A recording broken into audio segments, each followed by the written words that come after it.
Go. A guy named William moves from England to a small town called Hurricane with his wife and 3 kids. It's in this small town that he meets a fella named Henry, who has his own kids, and Henry and William become good friends. They decide on a business venture to open up a family diner that sold cake, and with the main attraction being these 2 animatronic suits that can either be an animatronic or can spring lock into suits that humans can wear. Keep that in mind, it'll be important later. Henry wore the Freddy suit and William wears the Bonnie suit. Fellas, business is booming for Fazbear's Family Diner, so much so that they open up another branch called Freddy Fazbear's Pizza, where he creates 4 new animatronics: Bonnie, Chica, Freddy, and Foxy. But what we don't know about William Afton is that he's a crazed lunatic, an absolute psychopath. It is for this reason that it's assumed that Henry created an animatronic called the Puppet to protect his daughter Charlie from danger. One day in Freddy Fazbear's Pizza, Henry's daughter Charlie gets locked outside of the pizzeria. However, the puppet can't save Charlie as it's stuck in a box, and as William pulls into the driveway, he ends up murdering Charlie and dragging her into an alley. Once the puppet finally gets out of the box, it goes outside to protect Charlie, only to find her dead. What happens next is that Charlie's spirit inhabits the puppet, so it's now possessed by Charlie's spirit, and Henry lost his only child. Now, while all of this is going on, let's focus on William Afton's family. He has 2 sons and a daughter, but right now let's focus on the boys. The small one is Evan, and the older is Mike. Evan is scared of the animatronics, and Mike sees this as a wonderful opportunity to prank Evan. On Evan's birthday party, Mike, the older brother, decides to put Evan near the mouth of an animatronic version of Freddy to give him a big kiss.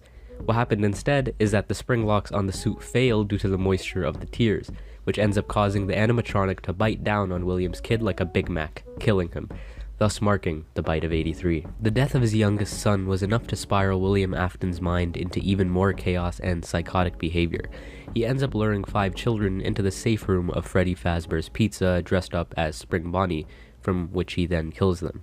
But where would he hide the body, you may ask? Well, when Afton was designing the 4 new suits, he made a compartment specifically designed to fit children inside of the animatronics, and because of this, no one was able to find any evidence. The puppet, witnessing all of this, decides to assist the children, but there's 5 children and 4 suits. Where would the extra child go?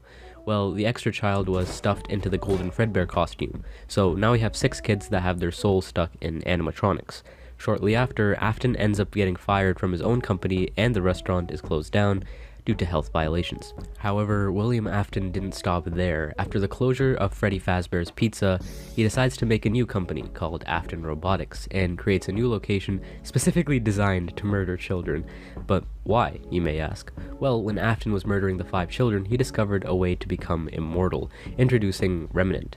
When the kids die, they release this material called Remnant, which bonds your soul onto something. This is basically how the missing children and Charlie were able to possess the spirits of animatronics. He uses this information specifically to create Circus Baby, who was able to lure children in with games and then crush them inside of her stomach. So now we know that William's youngest child is dead, and his eldest is doing something not really important right now, but maybe later. Anyway, Elizabeth, Afton's daughter, is here at this private party to unveil the new location in the franchise, until Elizabeth gets a little too close to Baby, and yeah, she gets folded like a lawn chair. Anyway, because of this incident, the Circus Baby Pizza World was shut down due to a gas leak. But rest assured, he still kept the animatronics open for rental. For what reason? Well, you remember this guy, right? Afton's only son? William, being the wonderful father he is, he sent his son to locate and free the soul of Elizabeth, who is trapped inside of Circus Baby. So now let's shift to the new star of the show, Michael Afton, who survives the first 4 nights pretty well, until around the 4th night, where technicians are instructed to scoop out the shells of the animatronics and take the salvageable endoskeletons. This scooping machine also has some remnant. I wonder why. Soon enough, all of the animatronics get scooped, but they all combine their parts of their endoskeleton into some weird megazord known as Ennard. On the final night, our man Michael ends up finding himself in this godforsaken scooping machine, and it turns out Baby's true intentions were to scoop the living hell out of Michael's organs and make some room for Ennard to chill in there, like some fucked up hermit crab. Needless to say, our boy Michael gets scooped like he's one of those strawberry sherbet ice creams, and all that remnant keeps his soul alive, whilst Ennard makes his way inside of the corpse to escape the complex. Wait, wrong game. Eventually, we realize that Michael's body slowly ends up deteriorating due to him being basically a walking corpse. A few days later, Ennard ends up escaping into a sewer system, and just when you think our boy is dead, he gets reanimated back to life. Now that Michael has freed Elizabeth, his new goal is to find William Afton. Fast forward a bit, Michael isn't able to find his father, but while all of this is happening, William decides to go to the original abandoned location to dismantle all of the old animatronics. William ends up snapping those fools like Lego bricks, but unbeknownst to William, he just awoken the spirits in a physical form. The spirits all gather up and confront William. However, in this safe room lies the very suit that William Afton used to kill these children. In an attempt to, scare them, he puts on the suit and laughs mockingly.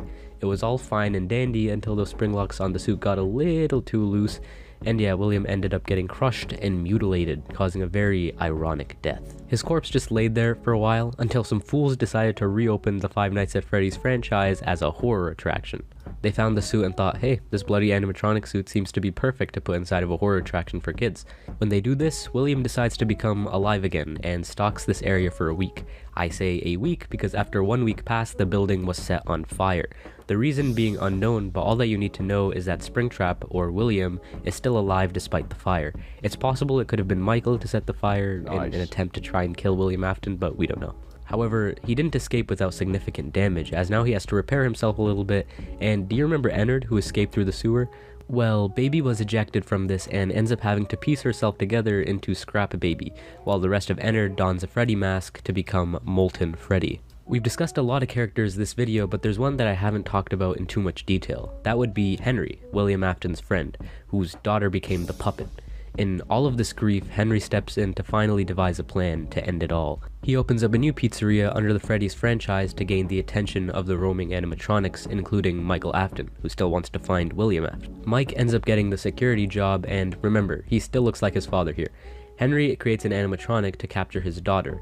The animatronic is called Lefty, and little by little, Mike collects every single one of the animatronics into one facility, all according to Henry's plan. And on the final night, we finally get to hear Henry. He has this awesome speech that my words couldn't do justice, so by all means check it out on your own. However, Henry's plan was to gather all the animatronics to one place in order to burn them, freeing their souls. He tells Mike, the volunteer, that there was a way for him to get out, but he feels that Mike might want to die here. Henry commits arson to the building, killing all of the animatronics ever, including Mike, himself, and of course, William Afton, where his soul is presumably forever tortured by all of the animatronics. We finally get a peaceful ending, all loose ends finally tied together. How peaceful. Until the next game comes out. This is where another company takes control of the FNAF games instead of Scott Cawthon, so there might be a lot of plot holes, but it's up to you on which story you want to continue or end with. Anyways, it said that before William died, he uploaded himself virtually onto binary code, and when they develop a virtual FNAF experience, William's conscious enters through code and now is in the virtual game.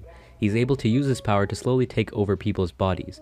William ends up finding a host named Vanessa to take control of, using her to create an alter ego called Vanny, which William can take control of. Shortly after, a new FNAF mall is created. God, these guys really need to stop making FNAF branded things.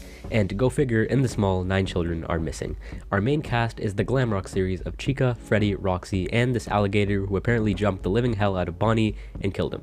All you need to know is that these animatronics are in some way controlled by William Afton. Anyway, Glamrock Freddy ends up malfunctioning on stage because he is exempt from being controlled by William and he spazzes out. He wakes up near closing time only to spot Gregory, some homeless kid who presumably thinks that living in a mall with robot animals is a good idea.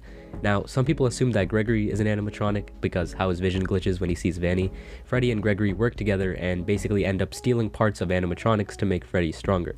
To do this, they throw Chica into a trash compactor, snapping the alligator Monty into bite-sized pieces, and then promptly commit vehicular manslaughter on a fox. They end up exploring underneath the complex to find a replica restaurant where they find the Blob, a creature that has the souls of what seems like many animatronics. And William Afton? I thought you were dead. Anyway, William wants to resume his favorite hobby, killing children, so that's the reason why he wants to control all of the animatronics, is just to murder children. But after an epic final fight, Gregory and Glamrock Freddy end up burning the entire complex whole, which probably won't work on William Afton. And right as William Afton is about to catch Gregory and Glamrock Freddy, William Afton is captured by the Blob to, I don't know, some other place now.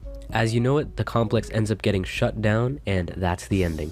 We get a beautiful ending, similar to the one of Pizzeria Simulator, overlooking a hill with a lot of corpses, and this time, I can say for sure, all loose ends are finally tied together. Until the books and DLC release.